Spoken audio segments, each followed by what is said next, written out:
Today on the pod, we've got a £5 million turnover tile business whose biggest problem is time management when you're managing multiple brands. They're a big fan of the Grow with Evergreen podcast. They said some lovely words in the pre-chat chat, and they're coming on specifically to get some help with how they can take their paid media efforts to the next level. This can be a great conversation, and I cannot wait. Let's get into it and grow this business. Welcome to Grow with Evergreen, the podcast designed to help you grow your business by providing practical insights into all things paid media, creative, and digital strategy.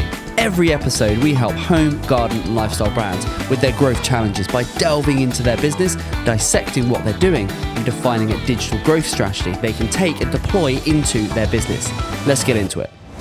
Right, welcome back, beautiful people. I hope everyone is doing well. Darren, how are you, sir? You good? Yeah. Very good, especially when I unmute myself. Well, that even is, better. do you know what it is? He's got his Google glasses. Not Google, Meta glasses. Yeah, I wish they were Google. I will say, in fact, I've just outed myself as a bit of a Google fanboy. Bit of a Google nerd, yeah. He's got these new Meta glasses Meta Ray-Bans. They're very cool. Recording right jealous. Now. Maybe we could put a little bit of this footage over the we should top. Do that. We should do that. I'm very jealous. I tried them on. So I don't know, for those of you that have never, because I've never tried them, you put them on and then obviously you can record and you can talk to them, you can listen to music. Yeah. I mean, I'm surprised they can't make you dinner. If only. It's amazing. Well, they could keep you company at dinner. A dinner for one. They could, exactly. They're very cool. So I think, but you've got those. And what else have you been doing? Apart from buying Meta, are they Ray-Bans? Meta Ray-Bans. Ray-Bans, yeah. I will say these are the most expensive glasses I've ever owned. What's right? They weren't that much money, but I don't spend a lot of money on glasses. I normally go to the old Primark for my sunglasses. Surely they do prescription glasses, do they? Not only. I don't really need prescription. Purely for the look. It's all aesthetics. Yeah, exactly. So vain. But other than that, I've been incredibly busy. What have you been up to? Come on. So the whole creative team has been out and about. We've been working on so many projects. My head is spinning almost as... well, do you know what's really good now? I'll tell you what's really good as we're growing around in more and more people. It seems every week we've got a new person on the team. We were talking about this actually the other week, is now you're not having to do everything.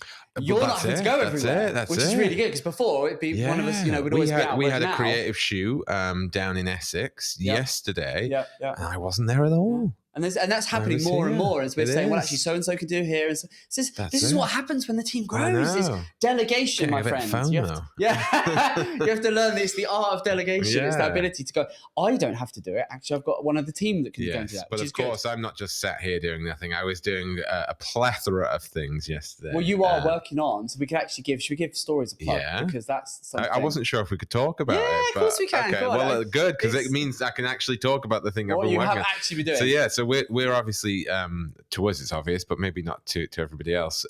We are making a bit of a sort of very long form, almost documentary style video series called Evergreen Stories, where we basically take a very long term approach to the stuff that we're doing with our clients.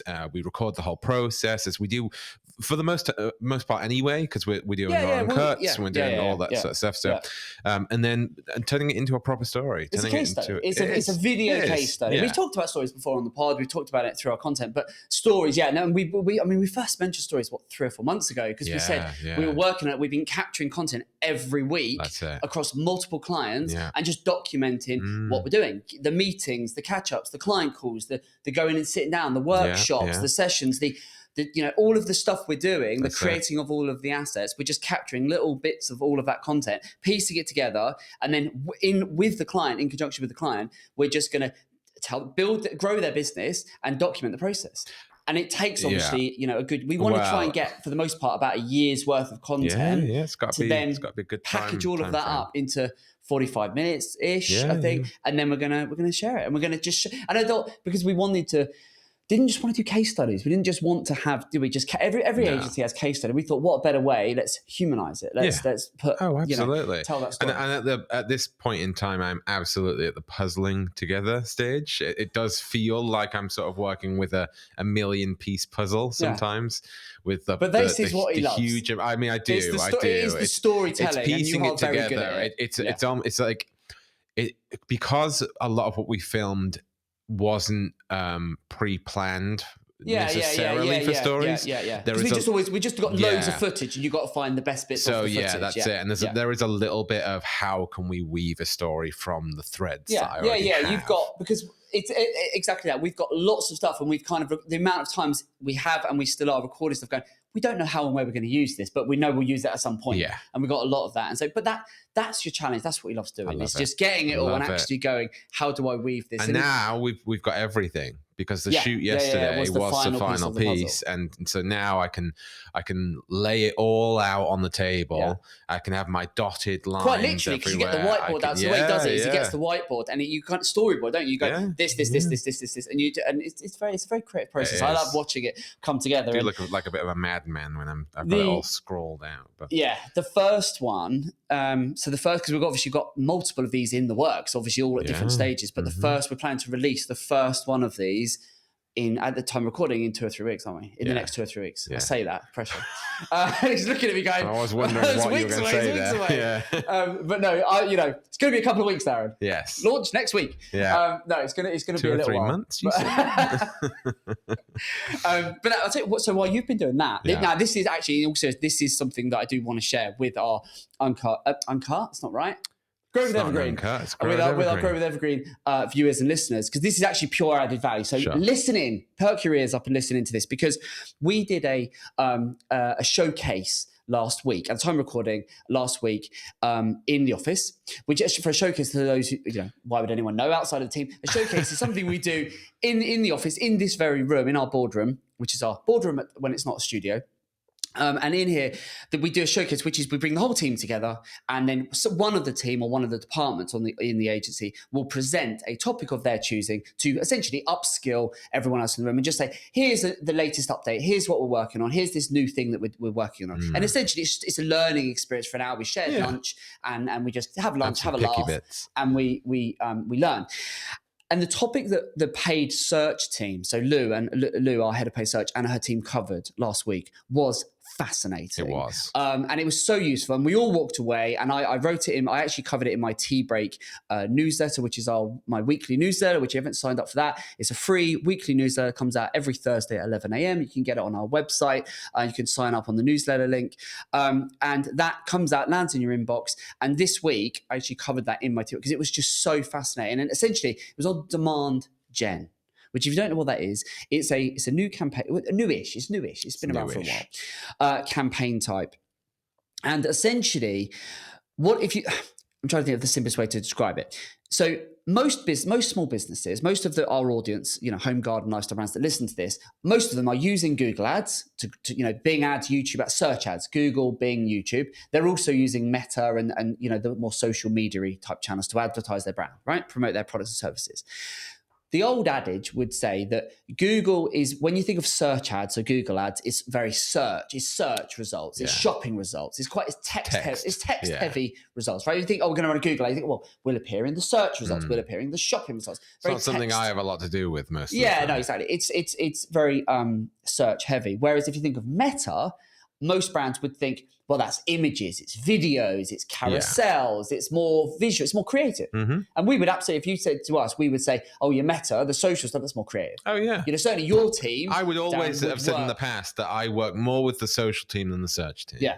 Well, that's all about to change. And it is changing right now. It is. With demand gen. And essentially, the way I likened it is, I think Google are looking at, the rise of TikTok. They're looking at the way that AI is, sort of encroaching onto the way they're looking at how people use the internet these days, how we buy products, how we engage with businesses, buy services, and the old ways are not going to carry them forward, by themselves. And so essentially, Google is really coming after Meta's lunch, is the way I sort of likened it. I like to simplify things down. I sort of went, Google's going, that more creative stuff, we need to do a bit of that. We need to actually and so what they're doing with this demand gen is they're saying, we're going to capture or help you as a business, we're going to help you capture more people before they are searching. Yeah. So it's whereas that's like Meta. You're on Meta, you're on Facebook, you're on Instagram. You're not looking for a product or service, but hey, it pops up and I was going to buy that product. I was interested.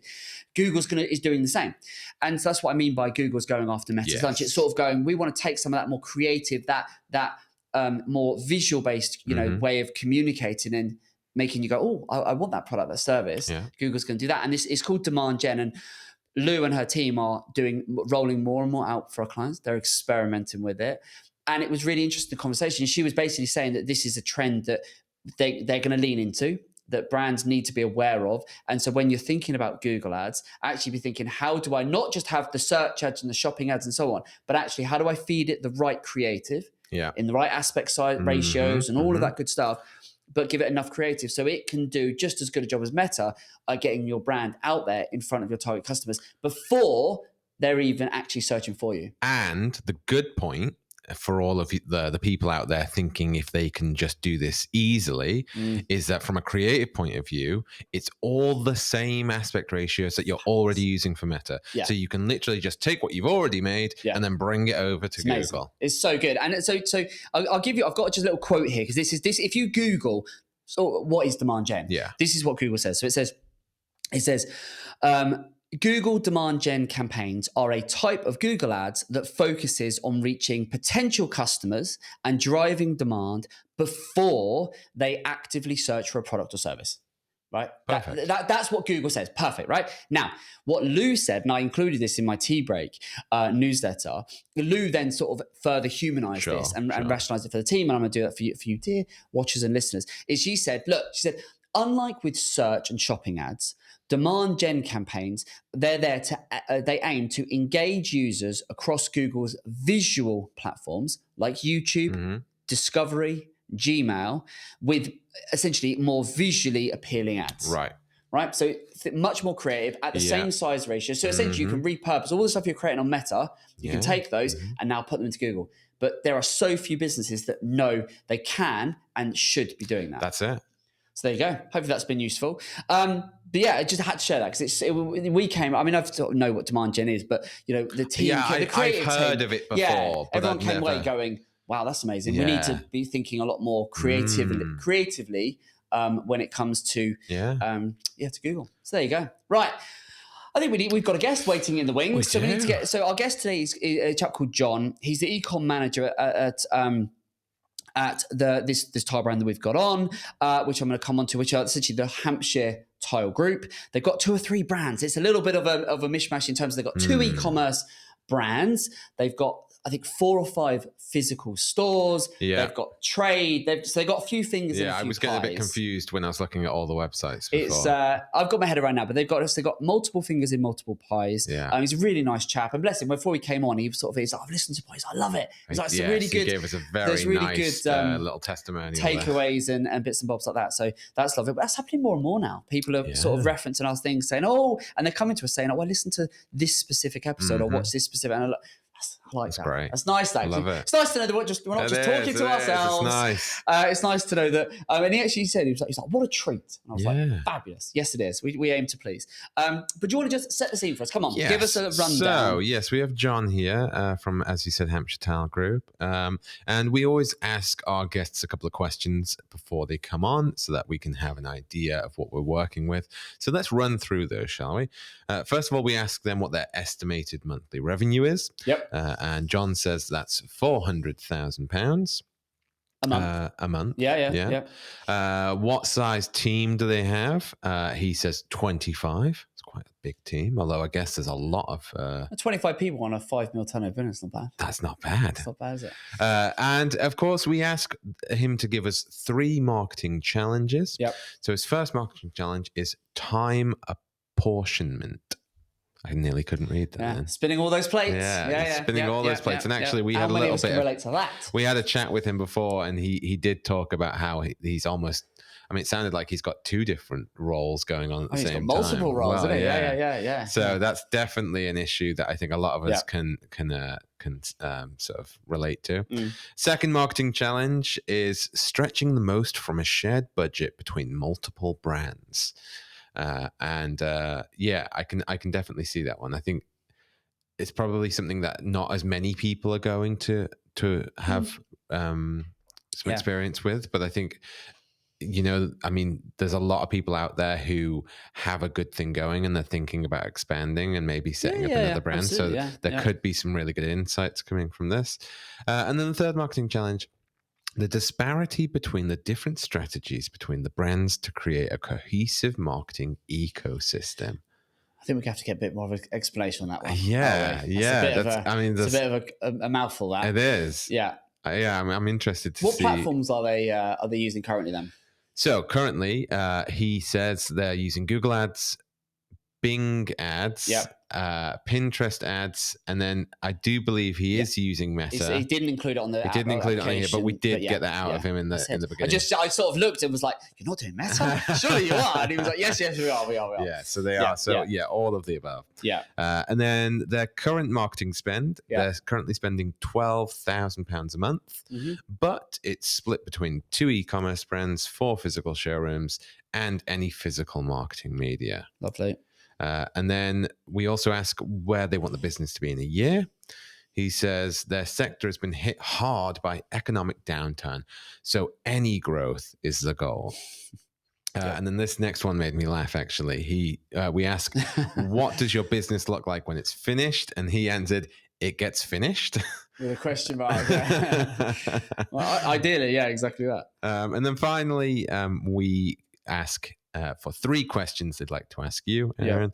And his first question was, I'd like to ask about a more structured approach to marketing project management rather than everything everywhere all at once. Great film, by the way. Everything Everywhere All at Once. You'll be unsurprised though I haven't seen it. No, but maybe I'll have to show it to you. Let's not get into the list of films I haven't seen. No, we'd be here all day. It is many.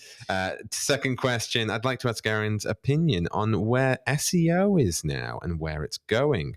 I believe it's still one of the most important factors, but I've heard conflicting opinions from other marketing managers that it's less relevant as Google has a better understanding of a page and a user's purchase intent. Oh, we're going to get into that. I think I can already see your cogs turning. And then the third one, this is very relatable.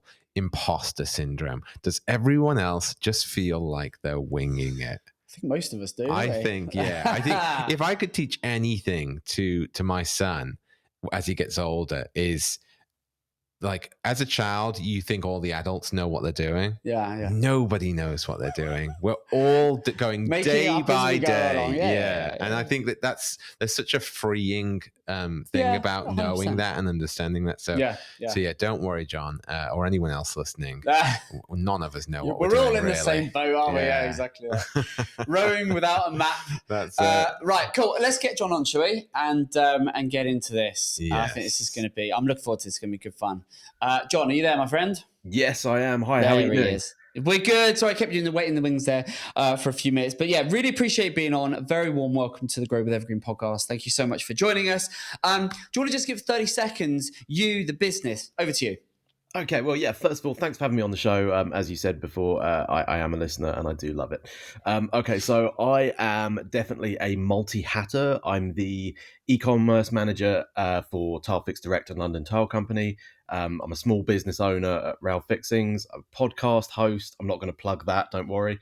You go for it. Go on. What is it? Go on. I want to know about it. A podcast host at The Thread of Gentlemen. It's a comedy podcast. Oh, I love this. Oh, nice. Oh, fantastic. We're not precious, John. We're not precious at all. That's absolutely fine. Sorry, carry on. Sorry. Yeah, go for it. I'm a dad of 2 and I'm now a digital marketer as well. I get to add that into the mix. So, very, very busy. Very keen to learn as well, which is kind of what this is all about. So once again, thank you for giving me this opportunity. No, well, look, Darren just pulled up the Thread of Gentleman. It looks good. I'm loving the attire on that. Very nice, very nice. Right, well, look, let's get straight into these challenges and help you grow, because as I mentioned at the top, you said that time management is that biggest sort of constraint, I guess. Yes. And so just to paint a picture for us in terms of this business. So it's a 5 million turnover business. You've got a couple of websites. Just for the listener and the viewer, just give us a sense of what are the different brands and how big are each of them, and just sort of paint a picture for us. And then we'll go from there and we'll dive into the marketing specifics of what we're doing. Perfect. Okay, yeah, it can be a bit confusing. So I work for Hampshire Tile Warehouse, and Hampshire Tile Warehouse owns a number of different brands, as you've described there. So in the e-commerce space, we have the London Tile Company, which is where you would go to buy your high-end luxury tiles. We focus on quality. It's very aspirational in terms of the imagery and the e-com layout. Conversely to that, we then have TileFix Direct, which is where you would go to buy any of the ancillaries that you need for a tiling project, grout, adhesive, maybe underfloor heating systems. That's more aimed at, I would say, trade, but obviously we do loads of stuff with DIY. You don't need an account or anything. So those are the two e-commerce brands. We then have 4 physical bricks and mortar tile showrooms that are under the London Tile Company name, where you can go and physically see the tiles and get a more one-on-one approach to it. We have our Valverde Indoor Out brand, which is a brand of premium indoor out porcelain, so you can kind of correspond your outdoor area to your indoor area. So yeah, there's a fair amount going on there when you've kind of got to look at all of it as an overview and know which lever to pull at which time for which trend, which is where the time apportionment question kind of comes in, especially when we're dealing with catalog sizes like I am, Yeah. So yeah, and any kind of nuggets would be fantastic. Okay, fine. So and in terms of just to recap that. So you've got 4 physical stores. Are they all in and around London? Are they where are they? They're all in the south of the UK. Okay. In and around the south. Okay.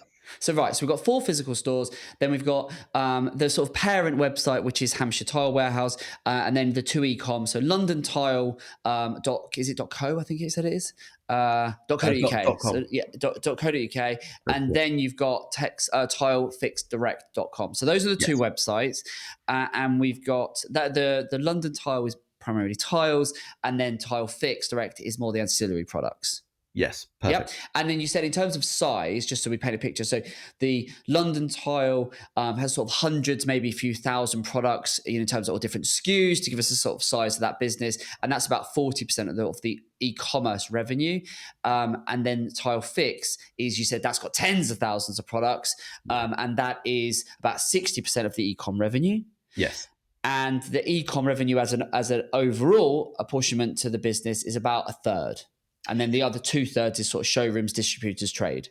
Yes, exactly that. Yeah. Right. Okay, that's good. I just wanted to sort of lay that out. So in my mind, I'm sort of clear in terms of and I always say, whenever we talk to anyone, it's always business first, marketing second. Let's understand the business.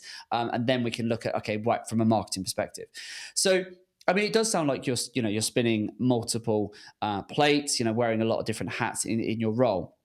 So just in terms of all of the marketing then. Well, hold on there, cowboy. Oh, I've done it again. Because you've done it again. Useless. I'm going to get a big sign above my head. I have. Before we go into that sort of mystery, we've got a mystery of our own. Oh, we have. Sorry. And it's a paid media mystery. All right.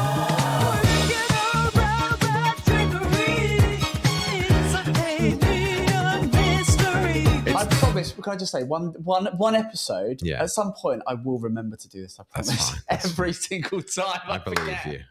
I get too excited to get into all the details. But yeah, sorry, go for it. Come on. So, right, John, I hope you're ready for this. For those people who have not heard before, this is our paid media mystery where I ask Aaron and our guest a paid media question. It's always themed around the guest. So this time we've got a tiling-based question, and it's always a multiple choice answer. So if you're watching or listening at home, you can have a go as well. So the question today is, for a tiling company in the UK, which platform costs the most for a single click? Is it A, Facebook, B, Instagram, C, TikTok, or D, Google? It's got to be Google. Surely. Sure. I think that's got to be. That's quite an easy one. Yeah. That is. So say the question again. For a tiling company in the UK, which platform costs the most for a single click? Facebook, Instagram, TikTok, or Google? It's got to be Google. It has to be. Okay, John, what do you think? Yeah, so when you say tiling company, do you mean actual tilers or tile supply? Because that is a different thing. I would say tile supply. Okay, then I think I'm edging towards Google. I am. Yeah. Okay. I would. It's got to be Google. You're locked in. Just because there's such intent there. So the answer may surprise you. Well, or it may not, because it is Google. Oh, well, there you go. That was quite an easy one, that. I mean, I don't mind because I rarely get it right. But and for a follow-up question, can you guess how much it can cost up to how much on Google for a single click? I mean, that's a bit like how long is a piece of string, isn't it? Really. I mean, that is going to be a stab in the dark. John, where are you going? What would you say? Yeah, and so listen, I'm an analysis guy. Are we talking about PMAX? Are we talking about search? You know, like me, wants all the details. Come on, give us I don't specifics, have Darren. the expertise to follow up. All right. Okay. I'm gonna say I'll say it's less than £10. Okay, all right, that gives us a steer. Okay, yeah, and it's a nice round number, as in it's not like something in so many pence. Yeah, okay, fine. What do you reckon, John? I'm gonna go up to £8 a click. Aaron? Yeah, I think it's a bit lower than that. Okay, I'm gonna go £6. you are absolutely correct. Hey, up to £6. Lovely. There you go. I mean, I think that is a bit loose. We'll have to. Well, it could vary. I mean, I've definitely yeah. seen some accounts. All I'm doing is reading what's in front of me. Don't shoot the messenger. I've definitely seen clicks higher than that. Blimey. But there you go. Well, there you go. So there we go. That is another paid media mystery. Very good. That was good. I do enjoy paid media mysteries. It's good. And genuinely, I never get told what they are before. I have to throw you a bone every now and again as well. Thank you. Thanks very much. I get one right. I don't know, I'm averaging about 1 in 6, I think, right. Something terrible like that. To be fair, they are always, like, the guest is more inclined to get it right because, which we've seen on the last couple of episodes, because it's always about their businesses. Yeah. So it's good. They're good. They're not really fair to you. Yeah, and also what's really good is we're getting feedback now that they're loving it and they're joining on. And also you've seen actually, because you take that, what we've just covered, that segment as a little, what do you call it, like a little feature thing? A cut down. As and you put that out on our socials, don't you? And they always get really good. Don't they always perform really well? They are actually our best performing content. Are they? Yeah. Which is ridiculous. I know. We put all this effort into the added value, I know. and it's the quiz that gets the most traction. People love a quiz. They do. Anyway, right. Okay. So, John, let's get back into it. So, time management was the biggest one. And I think the best way that I can help in terms of that is to just understand from a marketing perspective what we're doing, where and how, and is it just you in terms of all of the marketing stuff you're doing? Have you got anyone that's helping? Just paint a picture for me in terms of what you're doing currently. Yeah. So before we used to have, my role was ecom manager, and we also had a marketing manager. That's sort of no longer the case at the business, and I'm having to multi-hat. So yeah, in terms of marketing, I'm having to kind of fit it in around my job role. So I'm having to fit it in around doing all of the ecom catalog management, website optimization, all of that kind of stuff. Right. So I would say there probably isn't a structured marketing day, which is, I think, one of the other questions I put in about having more of a plan.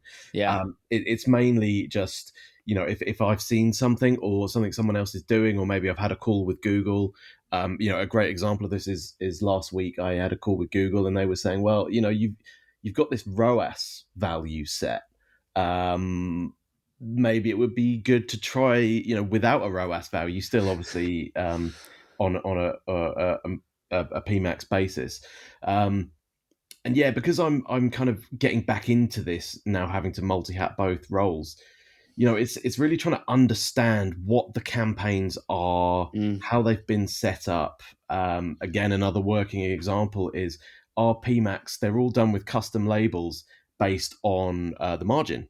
Sure. So things that have higher margin, we're gonna push more, which on paper is great, but it might be actually that you don't sell that much of the higher margin, so you don't have the conversion data going into the account. And actually, the lower margin products I found are the gateway products to increase your average order value.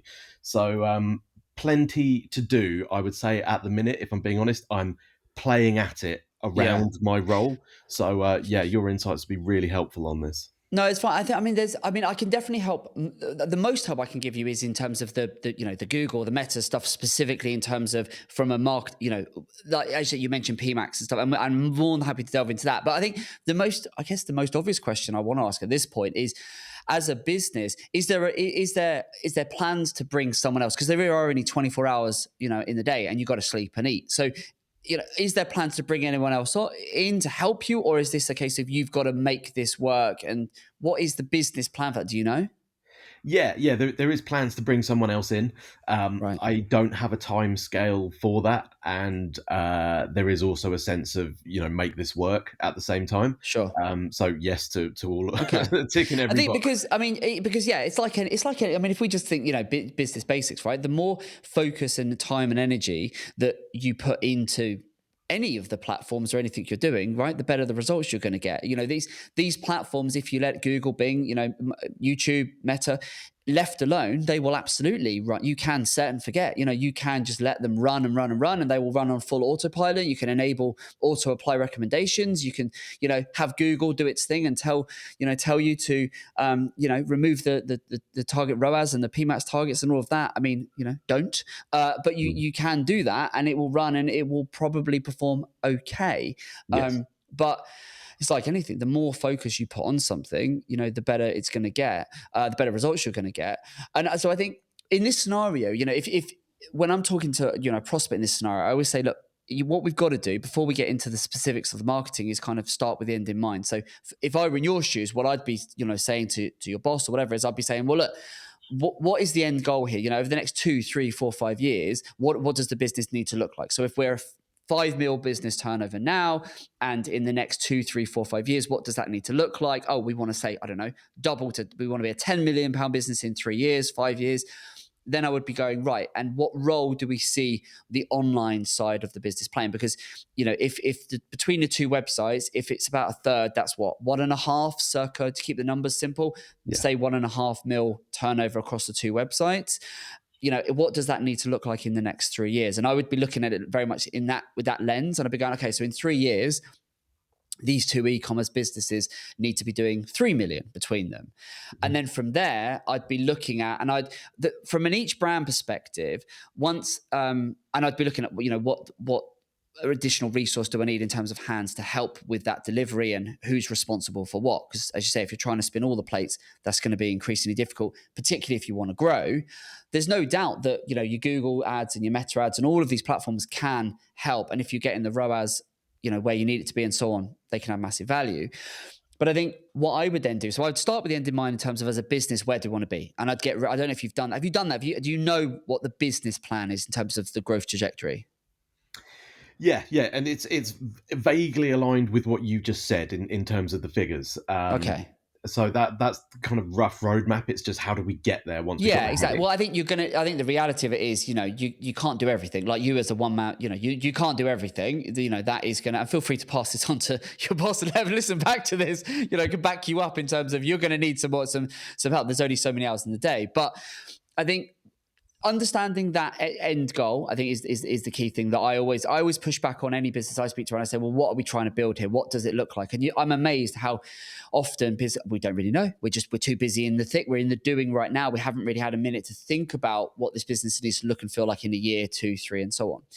Then beyond that, I would look at it, and I would want it for you. And this is something this is a very practical thing that you could actually do. So have you ever heard me talk about BEAR? So BEAR is an acronym that we've come up with. It's sort of an evergreen IP thing. And basically most businesses, and this is certainly true for you, there's only fundamentally going to be 4 ways that you're going to be making sales online, through these e-com sites and through the Valverde or Valverde, and then that's it, yeah, and through these sites. And that is, you've got, there's the brand side of things. So, brand awareness, repeat, returning, all of that. You've got the brand. So people are going to search for the brand. They're going to be coming back, et cetera, et cetera. Then it's a case of understanding what email is playing. Are you doing email marketing for both brands? Yes, yeah, we use MailChimp. Are you doing that as well? Yes, yeah. Blimey. Okay, wow. I mean, fair play for giving some time out to come on the pod, because I don't know how you've managed it. But you've got so email. So what I like to do with this is I like to think, right, I've got a business. I'm going to keep the numbers simple. I've got a business here, an e-com business. It's turning over £1 million. I would go into GA4, or whatever you're using to track your traffic and your sales, and I would want to understand what reliance does this business have in terms of its sales. So I'd want to see, right, how much of our traffic, our sales are being apportioned, are reliant on brand? How much is coming from email? That's the E. The A comes from ads. So you want to group all your ads together. And I would initially, you break it down further, but initially I would want to group and I'd go, right, how much of my revenue is being apportioned to, Google ads, any and all ads. It could include, search, social, affiliate, all things ads together. And then the R stands for referral. So that's repeat, referral, recommendation. So it's all the people that, know you, like you, trust you, come back and buy from you. They repeat and returning customers. If you think about where your customers are coming from, they're pretty much all going to come from one of those 4 pillars. They're either going to be a brand search because they know you, they've used you before, or they're going to come from your email, or they're going to come from some sort of ad, or they're going to come from a recommendation or a referral. Maybe you've got, referral partnerships or whatever. And understanding that is really important. And so I'd be doing that exercise, and it's take you a couple of hours to sort of map that all out. And I'd look at that over a period of time. So I would say, well, how has that changed over the last 2 or 3 years in terms of what, have we got an increasing reliance on brand, or are we becoming ever more reliant on ads? Or did email used to do really, really well and now it's dropped off? It used to be 25% of our revenue, and now it's only 10%. That is going to immediately give you an idea of, okay, where you need to focus. And crucially, which is going to lead us on to the next part of the conversation, is going to identify from an ads perspective, oh, okay, as a brand, we are 20, 30, 50, 70% reliant on some form of ad to drive this business forward. Does that make sense? Yeah, perfect. I was just thinking as you were going through, is it worth making it bears and adding search as the last one? You could, yes. There you go. See, he's evolving my framework. I love it. Yeah, I mean, yes, you could. Yeah, like what, as in like from an organic perspective, stuff like that. Yeah. Or organic search traffic that's not brand tagged. It's not brand. Yeah, it's a good shout. I might actually take that. It's quite good. Thank you very much. Done. There you go. It's all been worth it. It's I like that. Yeah, no, it absolutely, that does make sense. There you go. I love it. I give you value, you give me value. It's amazing. But the idea of that is just to really apportion the where we're getting traffic from and where we're getting sales from. Because then what you're going to want to do is break down from an ad perspective, right? Let's say the ad accounts for 1/3 of your revenue. And we can then go, right, across all ads, how much did it generate us reported? And remember, now we're in a data-driven attribution world. So that means, it's very hard. And I don't know if you're trying to do this, but it's very hard for small businesses these days to sort of go, right, my return from Google was X, Google ads. Yeah. My return from Meta or Pinterest or whatever was Y.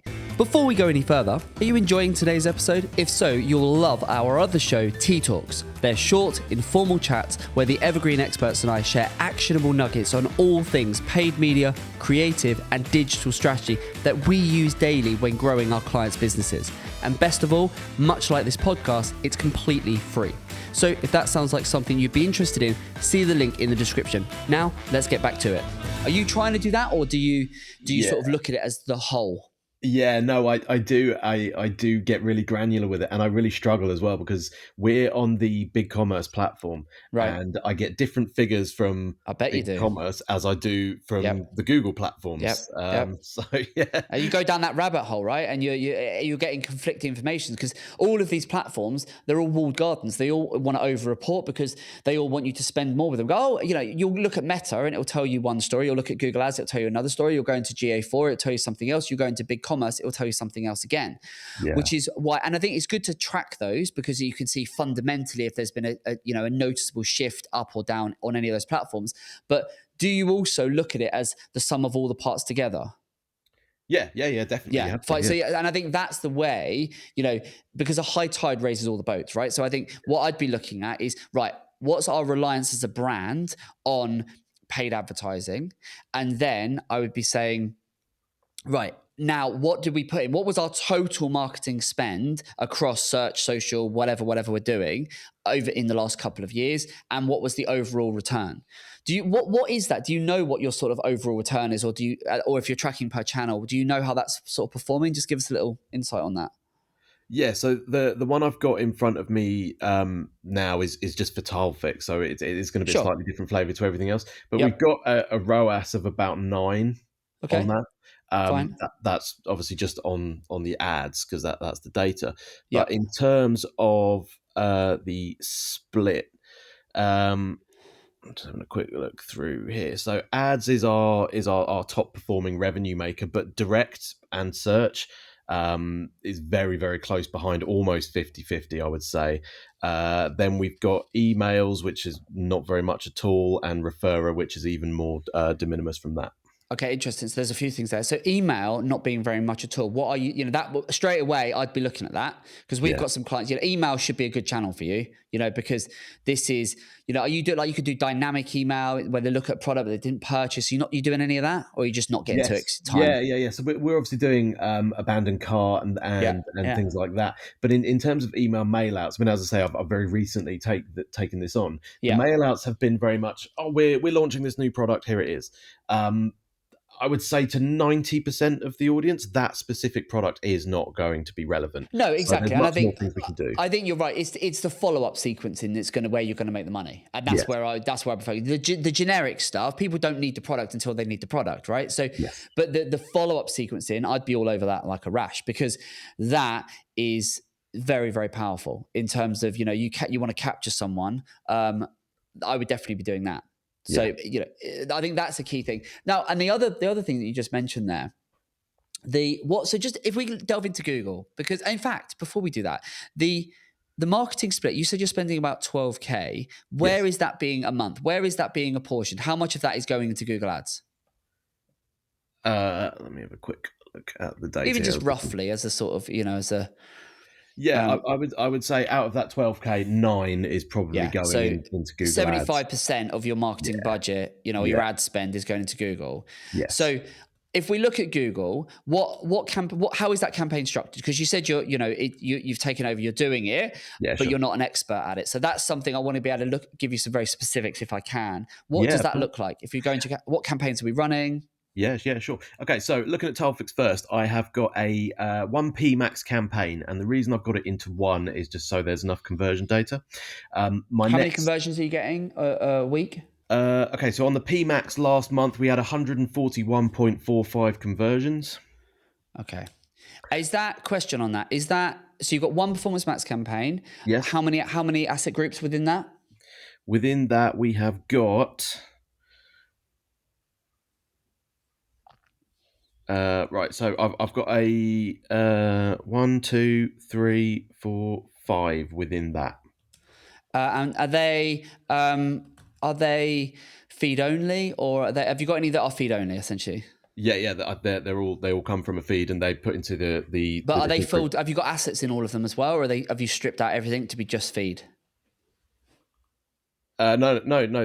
Everything comes from a feed, and then within the assets, I've got products which are filtered by custom labels, and then. So in all of the asset groups, have you loaded in all of the long headings, the descriptions, the images, all of that? Yes. Yeah. In all 5 of them. Yes. Fine. So something I would want you to look into and do is there's what we would call a feed only campaign, which they are not. So Performance Max, you understand how Performance Max works, right? Yeah. So with Performance Max, it is an all things to all people campaign type. Yeah. So you load in all, you plug in your feed, you give it all your assets, your headlines, your logos, your images, this, that, and the other. And then essentially Performance Max says, great, thank you very much. Tell us what you want. You say conversions. It says, right, lovely. I will go and show your ads to across my entire, Google's entire ecosystem to where we feel, and that's great, right? And that's what you're doing. Yeah.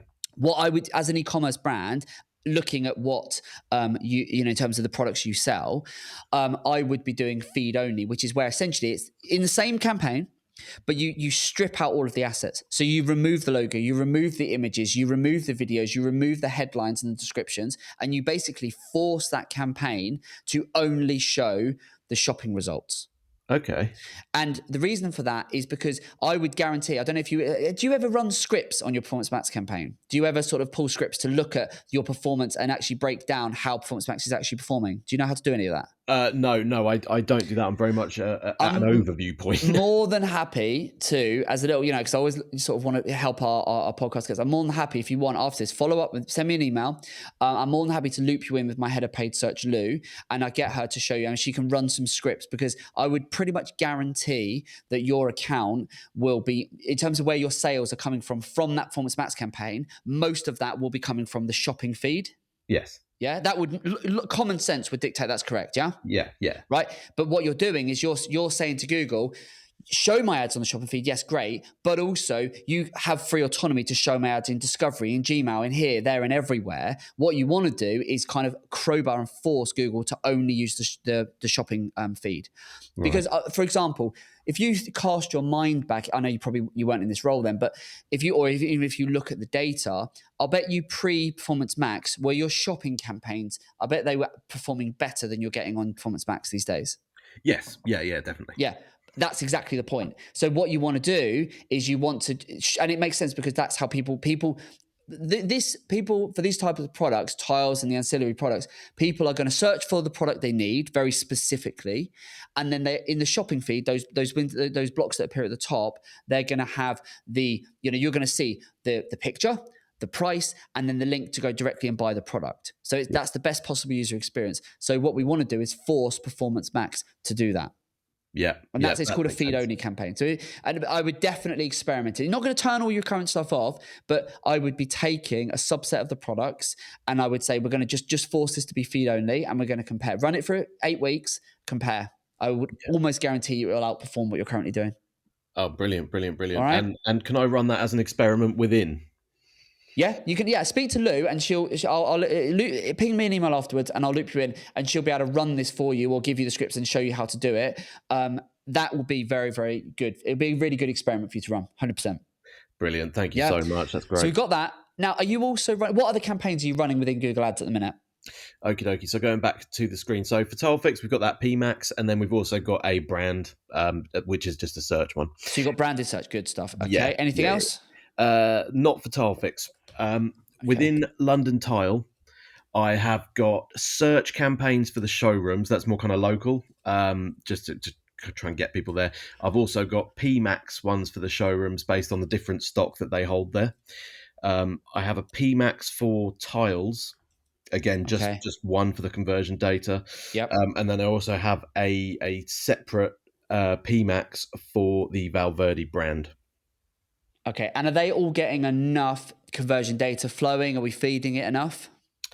Yeah, I mean it's kind of seasonal with some of them, so it's hit and miss. But so I'm just having a look at these now.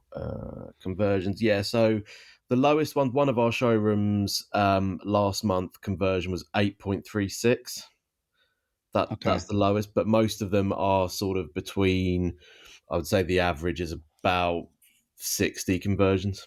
Fine. Okay, yeah. As long as you're getting sort of 40, 50 plus, you should be fine. So the local ones, are they search campaigns? So I've got search campaigns and I've also got PMax.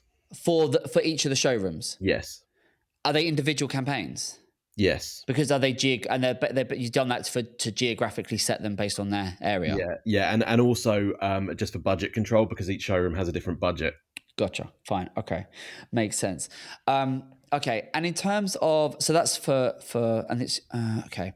There's a few things here. So are you loading in first party data into these campaigns? So like, have you got all your ducks in a row in terms of, have you got your meta pixel on there? Have you got your Google conversion tag? Are you loading in your email data into these platforms? Yes. So basically just keep top of mind to be able to make sure that we're giving Google enough data that this is who's buying the product. These are our target customers. You're doing that stuff, yeah? Yes. Yeah. Fine. Grant. Okay. Are you doing anything on YouTube? No, not currently. We did for the Valverde brand. We did. We spent the day. We spent we shot a nice advert. That was paused end of seasonality last year, and we haven't turned it back on yet, just because of budgets and stuff. But in terms of what are we actually doing in terms of video content, not a lot. I want to look at TikTok as well. I know we're kind of darting everywhere, but I do want to no, exactly. I think I do love me some TikTok. He does, Darren does love a bit of TikTok. So I think because did you hear us talk at the top about demand gen? Do you know about that? Have you had a chance to play with that? So there's two things that I took from your intro there. One is I need to Google demand gen, and the other is I need to buy some Ray-Ban metas. So there you go, good man. Oh yeah, there you go. You need an affiliate link. I do. Got that moving out on all the other affiliates. Yeah, exactly. Demand gen, I think could be that I think for you could be a really interesting one. On the proviso, actually, you need creative. And creative is going to be key. And something we're really, really focused on at the moment with the clients we're working with is creative is making the difference in terms of just feeding Meta and the social stuff, but also now, as we were discussing, the search side.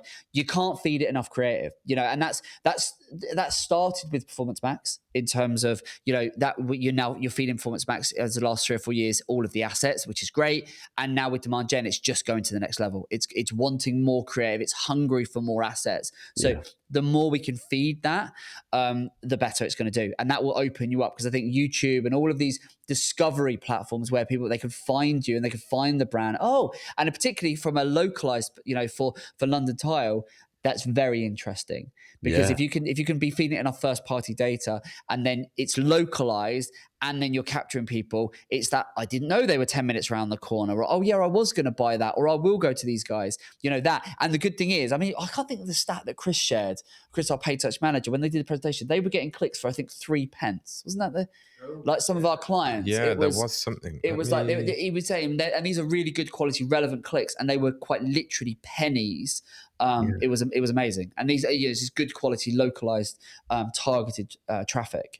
Yeah, so that sounds really good. So that's definitely to put that in a real world example. I'm going to say for your listeners, but for me, that could be a little video walk round, a cut down, something like that.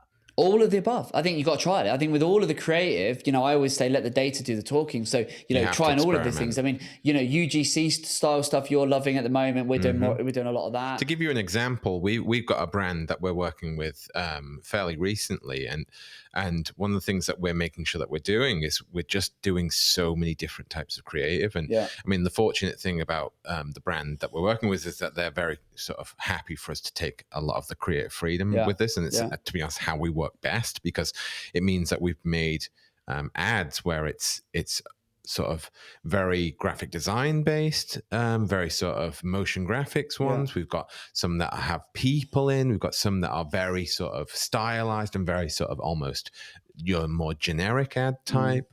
We've got some which is very UGC, where it's very sort of almost stripped back, and it's all about just experimenting, because until you know what works, you don't know what works. And the key with all of this is you see what works and you keep doing that. And if it doesn't work, stop doing it. Keep experimenting. I think we're in a world now where, it's interesting. So Matt, our head of paid social, he talks all the time, and he's doing quite a few T talks, these days. Do you ever listen to the T talks? Do you know what they are? Yeah, I have seen them, and I do read your mail out, but I would say the podcast is where I've spent most of my time and energy. No, good. But the T Talks, there's a couple in there that are just particularly relevant to what we're talking about right now. Definitely check those out. They're you can get them on the website, YouTube, Spotify, all of the usual places. But there's a couple in there where Matt has been really talking about when it comes to Meta, which we'll come on to, and these like creative is now how you target. As weird as that sounds, it's gone are the days where it would you try and micro control the targeting and this, and he's like, these platforms are so sophisticated now with all the AI, is like just feed it enough creative and it will go out and do a better job than you can at finding your ideal customers. I think creative is definitely something, and looking at the different types of things you could do, and just experiment. You're going to see the data's going to show you within a number of weeks what is and isn't working. Speaking of that, I just want to, are you doing one thing you didn't mention in the rundown of what you're running with Google is any out and out retargeting campaigns? Are you doing anything in that regard? Yeah, that's what we're doing through Meta. Are you not doing any outright retargeting campaigns on Google? Yes, we're doing them on Google as well, but just because you mentioned Meta there, that's the only I think because retargeting, and how a question that we always think about is from a conversion perspective and a tracking perspective, how confident are you that you've essentially got your ducks in a row? Well, depends which figures you trust, really. I'm semi-confident on the Meta side, not so confident on the Google side, because I have noticed difference in conversion data. Is there a massive discrepancy between what Google Ads is reporting and what GA4 is reporting when it comes to cross network, and which is Performance Max for those that don't know, and the paid attributed sales? Is there a big disparity there? Not. I mean, there is a disparity, not a massive disparity between everything on the Google platforms, but it tends to be like you said, the other platforms, they're all walled off. Yeah, fine. Okay, fine. Okay, because retargeting would be an absolute no brainer. I would be that should. I mean, in terms of how well is that performing for you right now? Because that should be a front runner. Yeah, it's doing okay. It should be a front runner. It's not a front runner. Okay, interesting. So I guess so. If we zoom out a bit, you got your campaigns. Obviously, I definitely do the feed only performance max. The brand. I mean, is the brand in the teens or 20s in terms of ROAS? It should be.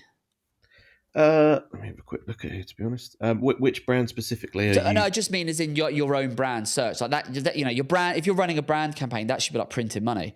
I just want to make sure that is, because if it's not performing, Yes, so yeah. I'd I consider, mean, yeah. If if that's doing really well, that's yeah. good. And in terms of, have you excluded brand from your Performance Max campaign? Yes, yeah. Good, man. This is good. We're ticking the boxes, which is good. I think so I guess the question that I'm coming back to is, do you know, you said the campaigns are doing like an account, do you know what ROAS you need to be before you can then go into sort of scaling mode in terms of, if you're spending 12 overall, you've got 9. What are the levers you need it to be at and get to before you just go, right, let's start to dial this thing up? Not really. I mean, in terms of setting ROAS, what we've been doing is kind of, okay, well, when we launch a new campaign, for example, I'll leave it for 3-6 months, or the previous marketing manager would do so. And then we'd Right. look and go, okay, well, how is it performing? And then we'd set the ROAS based on those figures. So it's more preventative, it's okay, this is where we are, don't go any less, rather than looking forward to where we need to be. Right. Okay. Yeah, I would definitely change. I would do it. Yeah, that's the wrong way around for me. I think, Yeah. but I mean, so at an account, I mean, if I'm happy to, sort of run a kind of a back of the fag packet scenario here. So at an account, if you were to look at your data for the last couple of months, year to date or whatever, what does that say in terms of total in, total out? If you look at, say, Google, because that's where 75% of our money's going. Yeah, I'll be honest with you, I don't have that data in front of me right now. Okay, fine. But I think that's something. So what I'd be doing is I would look at it and I would be saying, look, what's the total we've put in to Google? So I would just use some hypotheticals, right? So if we said, year to date, if you're spending, 9K a month, let's say you go, right, we've spent 50K in, just to use some simple numbers. So we've put 50K into Google. It's reporting that we have, I don't know, you said like 8, 9, 10 times return. So you go, let's keep the numbers really simple. You put 50 in, you got a 10 times return reported. So that would give you 500 out. Does that multiple work for the business in terms of your GPs and your margins? And then I'd be looking at, how does that cross compare to what BigCommerce is telling us? How does that compare to what GA4 is telling us? Yeah. And then I'd be looking at, right, what role is Google, when I can add it to Meta and the other platforms, play in the overall scheme of things? And then what's our growth plans ahead? If you're not planning ahead, I think the biggest problem it sounds like, if I'm reading between the lines here, is one, obviously time is, obviously a constraint, but it sounds to me from some of the things you've said is you're just not clear on what success looks like. Yeah, in terms of what definitely. you're actually building and what you actually need to get to. And I think without targets or without clear, this is what good looks like, you are kind of driving blind. Yeah. And I see it a lot. And that's that for me is, I think once you get that and you go, look, we need the business to be, X amount of turnover. And then you look at it, all you need is that figure. Because then you can go, right, we want to be a 10 million business in 5 years. Okay, what you break that down per year and go, okay, so this in the next year, I need to get from X to Y. You then look at it, use the bear or bears, as I'm probably going to start saying, and you sort of break it down and you go, okay, so right now as a business, we've got this 10% on email, 30% on ads, this, that, and the other. You break it down and you then go, right, okay, I need to do more on email because email used to be 20%. It's now dropped to 5%, 10%. And then from an ads perspective, you go, right, ads accounted for $500,000 worth of revenue. I put 50 in. I've got 50 in, 500 out. That's a 10 times. That aligns with what I'm seeing in the data. Great. Yeah. Okay. But now to grow the business, I need paid to a portion, because you'd look at it and you go, right, can I influence organic, which will come onto the SEO stuff? Can I influence email? Can I influence paid? Paid, so your ads, is one of the quickest things you can influence, because if you influence SEO, takes time.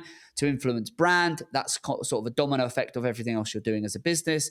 And then email, yes, you can double down on that, but you can influence ads relatively quickly, certainly within a 6-month period. So I'd be looking at that and going, right, the role that ads played right now is, I put 50 and got 500 out. I now need ads to play a role of generating me 6, 7, 800,000. Therefore, if I've looked at a 10 times return, does that work? Yeah, great. But in order to deliver 800 at 10 times returns, I don't need 50K, I need 80K. Yeah. Does that kind of make, that's the process I would work through on this. Does that make sense? Yeah, and I think you really hit the nail on the head there, having kind of fallen into the digital marketing side of this as well, is that driving blind thing that you said, it does really make sense. I'm very keen and focused on the website, the e-commerce. That's my job.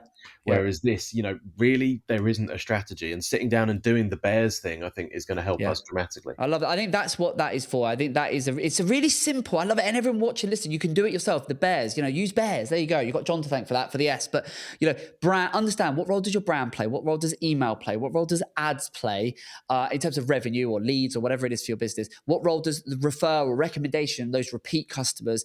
And then what does, the S, the organic, stuff, the search, what does all of those pillars roles do they play? You can work it all out, and then you can just reverse engineer. And I think that's what it is.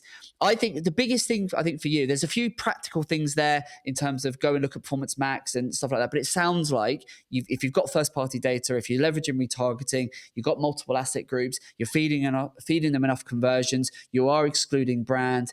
It sounds like, without seeing the account, the fundamentals that I'd want in place are in place. Yeah. But it goes back to the old saying, if you do the same thing, what's the definition of insanity? Is to do the same thing but expect different results. Or I've kiboshed that, but it's some variant thereof. But it's almost like if you've got the same budget and it's just ticking along, it's kind of like, well, you're going to get the same results. Yes. So it's like, if we need to actually sort of go, right, let's start. What are we trying to achieve? What does that look like? And then we work backwards and we reverse engineer it. Yeah. I think that's the homework that I would take away and do that. I want to just move on to because time is flying. I want to move on to the questions that you asked. So the first one was, I'd like to ask about a more structured approach to project management rather than everything everywhere all at once. I think we've kind of covered that. I would start with the end in mind. I would look at it per brand. So both e-commerce, I would, if this was me, if I were in your shoes, I would get out of environment. I would get a pad and paper, or ideally go and speak to the decision makers and say, right, let's sit down, maybe out of environment. What are we trying to build here? What does this look like? Get that steer and that commitment, right? We need to build this and get this to this point. And then I'd say, right, leave it with me. Let me go away. Let me crunch the sums and come back with essentially a proposal in order to achieve this vision, this way you want to get the business to, this is what we're going to need to invest to make it happen. And from your perspective, I would make sure as part of that is I need someone else to come in and give us a hand, as well as you might need a creative as well, or an agency or whatever. Yeah. Now, so I think we've sort of covered that. The second question was around SEO. So you said, "Those are my opinion on SEO. I believe it's still one of the most important factors, but I've heard conflicting opinions from other marketing agents, managers, and it's less relevant on Google as Google has a better understanding of a page plus a user's purchase intent." Just give me that again in your own words, in terms of, just give me a bit of context on that, and then I'll do my best to answer it. Yeah, sure. I must have had like a massive swig of coffee before I started typing that. That is ridiculous. Okay, so I always come at things from an SEO place because obviously ecom manager, building websites. Sure. I'm a nerd. I love that. I have heard from, I met up with a few people who are in digital marketing, and they were basically saying SEO isn't as relevant as it once was because you don't have to have your heading tags. You don't have to have the kind of tech stuff done because Google now has a much better understanding of what your page is, the type of people that are going to land there and what their intent is, rather than trying to tell Google through, your H tags or your JSON data or whatever. So I just wanted to get your opinion on that. Let me simplify this for you. And for everyone, again, listen up on this, because if you're thinking about SEO and you're worried about what and why and coulda, shoulda, wouldas, look, SEO, I've done SEO for 20 years. It's been the backbone literally of my career. So SEO is very simple these days. It has evolved. It continues to evolve. It's always been evolving. But SEO is very, very simple. So in answer to your question, John, if you're talking specifically about heading tags and page titles and H1s and H2s and all of the nitty gritty on page stuff, which is a very important part of SEO, yes, it's relevant. It's relevant. It always will be relevant because Google needs to understand what it is. But fundamentally, there's a bigger question to be asked. So a better question to ask is, what is SEO? SEO is fundamentally three things. It is good, solid foundations in terms of technical optimization and just good get your ducks in a row. It's making sure that your website essentially conveys what you do and how and where you do it. Then it's content, then it's links, right? Links you should be acquiring organically. You should be just getting your business out there. You know, some businesses do PR, etc., etc. Content and how you optimize essentially comes down to a very simple concept that I say most businesses, and certainly all of our audience, only need to be famous to a few. And the best way you can SEO your website, right, and without worrying about all of the, is it perfectly optimized? What's my score in terms of out of 100%? And all of that is absolute cobblers, which you don't need to worry about, is does your website convey what you do and where you do it, or what you do and who you do it for? That's SEO in a nutshell. And that feeds into your content strategy and feeds into how you optimize your website. So is it still relevant? Is it still, you know, on all of this stuff in terms of what people have said, in terms of, you know, how important of it is? I never worry about how perfectly optimized is a page. But what I do focus on and tell our clients to focus on is look at your website and look and just ask yourself, does this website convey what we do and who we do it for? If you're e-commerce.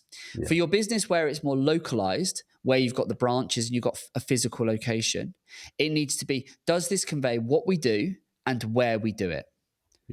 Yeah. That's how you should be thinking of SEO.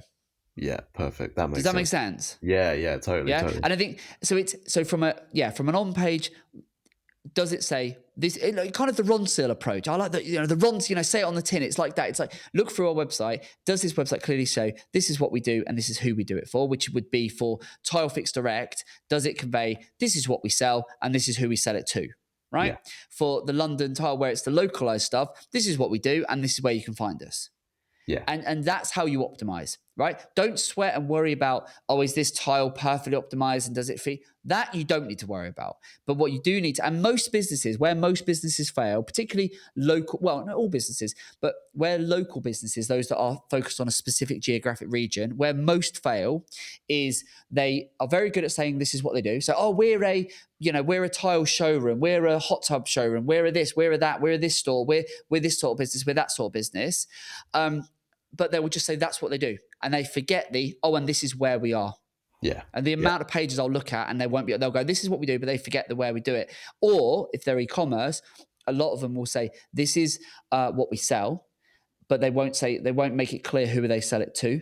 Yeah, very simple concept. And then when it comes to the next component of SEO, which is content, then very simple. You only need to be famous to a few. And what I would be using is, because what mistake most e-commerce websites have is they end up creating lots of, you know, guides and resources and blog posts, and they just try and be all things to all people. I don't know if you're doing this, but I would be focusing on, do you use, so I would hope you do, Search Console that much? Google Search Console. That's going to be a treasure trove along with your search terms in your Google ads to understand how people search and what they look for. And it's literally got the list of queries there to answer. So I use that to try and get into rich snippets and things. Exactly that. So all of that stuff, and that's it. As long as you're adding value and where most people fall short with their content strategy is they try and just be so broad brush. They try and cover absolutely everything. And I think, you know, what you need to do is just be famous to a few. So I would look at your business and say, right, look at the data, look at what we're being found for, look at how people are finding us, look at people who are searching for, and which area of the internet can we own and we provide the most value, and reinforce to Google time and time again through our content and through how we optimize the website that this is exactly what we do and this is exactly who buys the product, this is exactly who we do it for. Great. That's how I would do SEO. And then the last point, I mean, I could just answer it in one word. You know, do most people feel like they're winging it with the imposter syndrome? I think most do. We were joking about that at the start, weren't we? I think most folks do. I think, you know, I think it's the biggest lie that anyone has ever told is that anyone knows what they're doing all the time. Of course you can't. You know, there's always, you know, and things change so fast and it just evolves and it's you know, but that's the fun and games of it. That's the I say this to my wife actually, because she sometimes is she's not a very corporate, big sort of business sort of person. She's very homely, very sort of authentic. Sure. And I say to her, like nobody's confident. Confidence isn't a thing. Confidence is pretending to be confident. Like that's all confidence is. Yeah. Like nobody's actually confident. It's like there's actually a Game of Thrones quote, which is similar. Which is going to be lost on me. Of course I haven't seen it. But I think Bran, this Sean Bean's son, says, "Can a man still be brave if he's afraid?" And then Ned Stark, Sean Bean goes, "It's the only time he can be brave." There you go. And it's the same with confidence. There you go. Yeah, 100%. You can only be confident if you feel like you're terrified. Yeah. There you go. There you go. There you go. Anything else, John, to ask, or do you want to go through, or no? That's been useful. That's been great. I hope you don't mind when you're doing the edit. You might hear a little bit of tapping because I've been sort of making notes. Oh, you're all good. Don't worry. Don't worry. It's been good. But yeah, no, this has been fantastic. I now have, as I said, I've kind of had to fall into this digital marketing role alongside what I do. But using the bears concept, that's going to be the absolute biggest next thing that I do. That's the next project. So even that alone, aside from all of the notes I've taken, this has been really, really helpful. So thank you so much to you both, and thank you for having me on today. Good man. Well, look, a pleasure. And as I say, and please do, do the bears thing, and then follow up with the if you want us to look at or give you the scripts or just help you and sort of hold your hand in terms of doing so, because I think doing that deep dive analysis, particularly if Google is so much of your your current ad spend, and you're doing so much performance max, I think if you can see, and if the data shows that so much of that is coming through the shopping network, then it makes sense to actually say, well, actually, if we isolate the shopping network and do that, what does that actually do? I think that could be very useful as well. And then, as you say, go and challenge the decision makers on, right, what are we building here? What does the end need to look like? And then use Bear to reverse engineer it, and then you can forecast ahead. And I think then clarity will ensue, and you'll get so much more of an idea of exactly where you need to go, and you can fill in the blanks on how you're going to get there. Yeah, all right, buddy.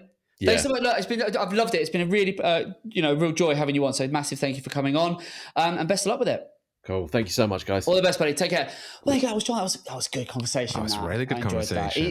He's switched on guy. I mean, fair play to him. He's doing a lot, spinning a lot of plates. But do you know what? That will be a very familiar story. I guarantee there'll be people listening, watching this going, yeah, that's me. 100%. I'm doing all of that. I'm doing the e-com. I'm also doing the marketing. I'm, expected to do all of the, the Google and the metas and the this and the that. Doing the ads, doing the podcast. I mean, there's a reason we have whole departments content, doing the stories, doing the... I'll pipe it down, you. But there's a reason. There's a reason why we have, a creative. At least you're not trying to manage the Google, manage the meta and all of that. Come on. You're not working that hard. No, I'm all right. But yeah, well, there you go. But hopefully you found it useful. Hopefully there's a few bits there that you can sort of take and deploy into your business. I think the Performance Max, if there'll be people running Performance Max. If you've got every one of your asset groups or every one of your Performance Max campaigns that are just using all the assets, just have a little look and consider running what's called a feed only. So you strip everything out, you just give it the feed. There's, that's definitely a worthwhile experiment to do.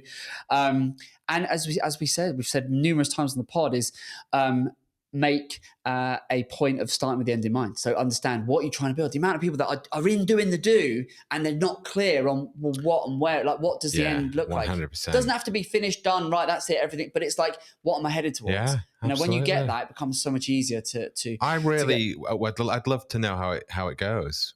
John. Well, I'd be really interested. And actually, you know what? While we're here, right at the end, go on. For all those devout listeners who are still here with us, right at the end, why don't we tell them about our next episode? What is in? It's the big one. It's a big one. It is the big one. It's our 50th episode. Yeah, it is. That's gone quick, isn't it? And we are doing something very special. We're getting a special guest. We are, and we're pulling out all the stops. We've spared no expense. Literally. And might even have party hats. You never know. It's going to be a good one. And I would urge you, if you're a regular listener but you've never ventured onto YouTube, you're going to want to give this next one a watch. Yeah, exactly. And that'll be with you in exactly 1 week. So there you go. Well, look, thank you so much for joining us. We love creating the pod, and we hope you're finding as much value and having as much fun listening and watching it as we are making it. Until the next one, until the 50th. We'll see you soon. Take care. Hello, beautiful people. I hope you enjoyed today's Grow with Evergreen podcast. I want to ask you if you would like to be my next guest. We're looking for more home, garden, and lifestyle brands to join us. So if you're using paid media such as Google Ads and Meta Ads, if you're willing to be honest and open, and if you're wanting to grow online, then I think you'll find our podcast incredibly helpful for your business. You can apply directly via our website. Simply click on the navigation in the top right-hand side of the website and select podcast. Fill in the application and one of my team will get back to you. Best of all, it's completely free to join us on the Grow with Evergreen podcast. I look forward to helping you grow your business very soon.